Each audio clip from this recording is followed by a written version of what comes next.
আমাকে যদি কেউ কখনো জিজ্ঞাসা করে যে ১ বছরে ১২টা মাসের মধ্যে তোমার সবথেকে পছন্দের মাস কোনটা?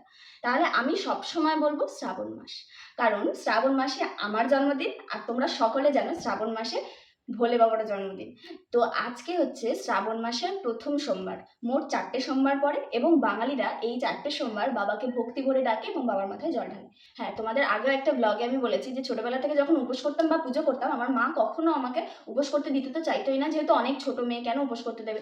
কিন্তু আমি তবুও উপোস করে সমস্ত পুজোর জিনিস গুছিয়ে দিয়ে তারপরে খেয়ে নিতাম, কারণ অতক্ষণ টাইম বাচ্চা মানুষ উপোস করে থাকতে পারবো না। কিন্তু এখন যেহেতু বড় হয়েছে তো সবসময় অন্তত এই শ্রাবণ মাস, শিবরাত্রি এই দিনগুলোতে উপোস করার চেষ্টা করি। ইনফ্যাক্ট নীল পুজো সমস্ত কিছুতে উপোস করার চেষ্টা করি এবং ভক্তি করে বাবাকে পুজো দেওয়ার চেষ্টা করি। তো এই ব্লগে সেটাই দেখাবো তোমাদের, চলো।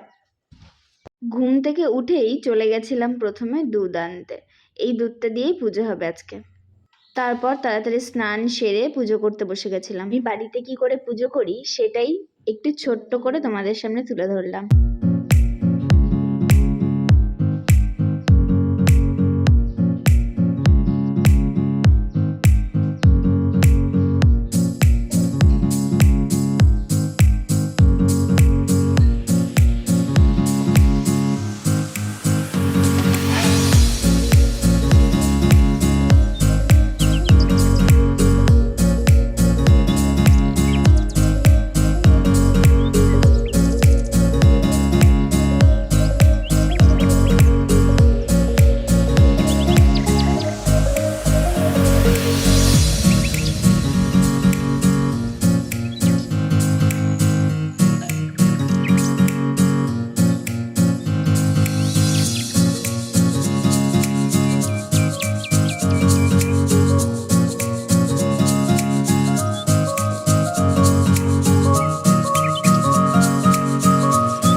বাড়ির পুজো সেরেই ঠিক তারপরেই চলে গেছিলাম আমাদের বটতলায়, মানে আমাদের পাড়ায় একটি বটতলা আছে, সেখানেই এই ঠাকুরের মূর্তিটা আছে, সেখানেই চলে গেছিলাম পুজো দিতে।